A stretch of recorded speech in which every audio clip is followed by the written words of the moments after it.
Hey friends, welcome back to our chapter reading. We are continuing today with The Trouble with Chickens. This one is written by Doreen Cronin and illustrated by Kevin Cornell. So we're jumping into chapter 9. Vince the Funnel. Vince was 37 pounds of shiny brown mutt. He had a long, skinny build, beady eyes, and a giant white funnel around his neck. He looked like a crossbreed between a dachshund and a lamp. We had met the very first day I'd arrived here at Barb's country house. I had nodded at him that morning almost 2 weeks earlier. It was a great gesture of goodwill. He didn't nod back. Fine by me. I didn't need any new friends. I could, however, have used a lamp. Up to now, I had never exchanged a word with Vince the Funnel. He spent his time inside. I spent my time outside. I preferred to keep things that way, but a deal is a deal, even if you make it with a crazy chicken. What little I did know about Vince, I knew from a distance and from the grapevine. I knew that a dog walker came by every day to take him outside, and I'd heard he was a little off his rocker.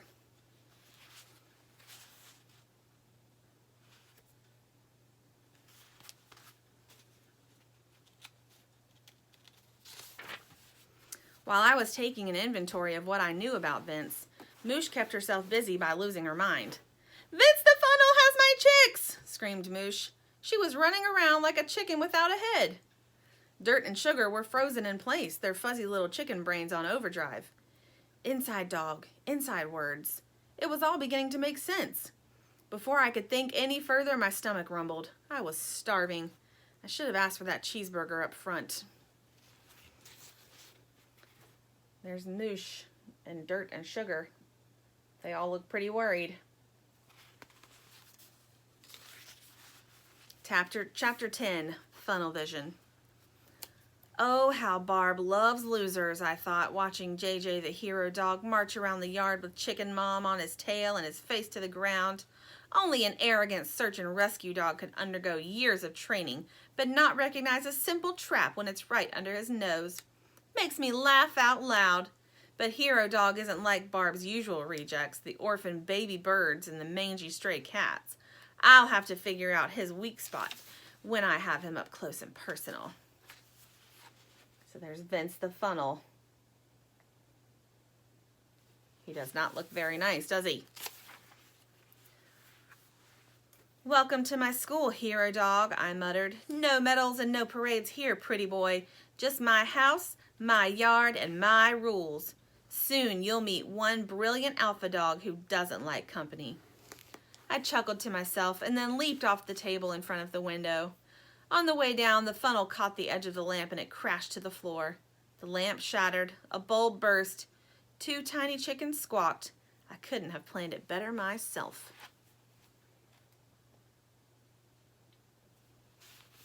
Sounds like he tried to set a trap. Chapter 11, Why Me? Vince's shadow had disappeared, and the commotion made it clear that it no longer behooved us to rendezvous. I didn't have to turn around to tell what was going on behind me. Sugar was coming at me as fast as those freaky little chickadee legs would take her. She hadn't just inherited her mother's eyes, she'd inherited her mother's crazy. "You're going in, right?" asked Sugar. Does JJ look like he's going to go in? I don't think so. I rolled my eyes. I'm not going anywhere until I have more information. "You have all the information you need. Poppy and Sweetie are in the house. You said so yourself." "No, I said the trail leads to the house. Are you listening to me? Do you even have ears?" For the first time that day, I bothered to check to make sure chickens had ears. They do. Sugar looked over at the house. The back steps were just a few yards away. To the right was an old bird bath. To the left was a droopy tomato plant. Barb must have saved all the pretty for the front of the house. "I'm going in," Sugar chirped. She was off in a flash with her eyes locked on the doggy door. In that second, I was sure of only one thing. If she went in, she wasn't coming out. I grabbed her by the scruff of the neck and looked for someplace safe to stash her for a few minutes. I tossed her up on the bird bath. "Sit down and keep quiet." She kicked a pebble at me. JJ's trying to keep her safe. I thought about the small town in the Midwest that had held a parade in my honor after I pulled 3 tornado victims out from under a mountain of debris. If you had told me then that I'd someday be dodging pebbles tossed by a baby chicken, I would have bitten you. Hard. Like I said, I didn't belong here. I was out of place in the country as a guy I once pulled out of a snowy cave in his pajamas. Life is strange, mister. Chapter 12. Come on down. The stairs leading up to the back door were steep and narrow. Each one sagged a little more than the one above it. The back door was rusty and crooked, with one small window and a floral shade. I steadied myself on my back paws and then peered in through the strip of glass beneath the bottom of the shade. I could see down a long, dark corridor with a polished linoleum floor. Off to the right, I could just make out the ledge of a refrigerator and an orange kitchen. Straight ahead at the end of the hallway was a dark room with a big screen TV showing a game show. The game show host was laughing, while an energetic woman in a wrinkled green dress was jumping up and down. It was dizzying. I had to look away to clear my head. I looked back down the long, dark corridor. I could make out the dim, gleaming arc of a giant plastic cone.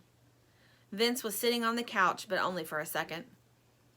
Before I could even get my front paws back down to the top step, he leaped off that couch and charged to the back door. There's a long hall that he is looking down. You can kind of see Vince's little cone right there.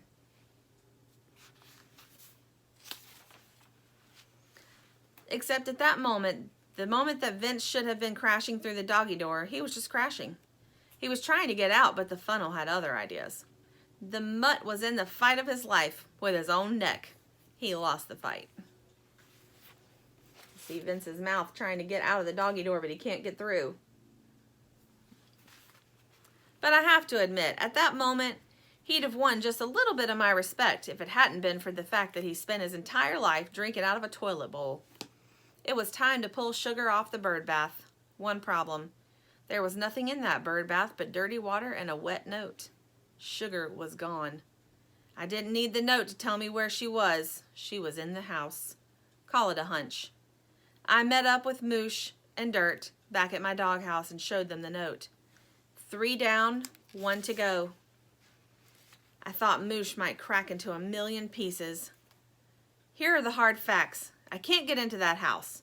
Vince will smell me coming a mile away. But we need more information if we're going to get them out of there. Dirt was all ears. Moosh was all mouth. I can fit through the door. I'll go in, she said. There's JJ showing them the note. Her left foot was bouncing up and down again. That strange tick was really getting on my nerves. I've seen you under pressure, I answered. Bad plan. There's only one of us who can pull this off. Dirt planted her feet, raised her dark eyes, and stuck out her skinny chest. She looked like a toothpick with a head. She was about to speak when a ladybug flew by. Pretty polka dots, she remarked. Oh, brother. All right, that's all for those chapters. We will come back next time and see what happens next, see who gets into the house. Until then, I'll see you next time.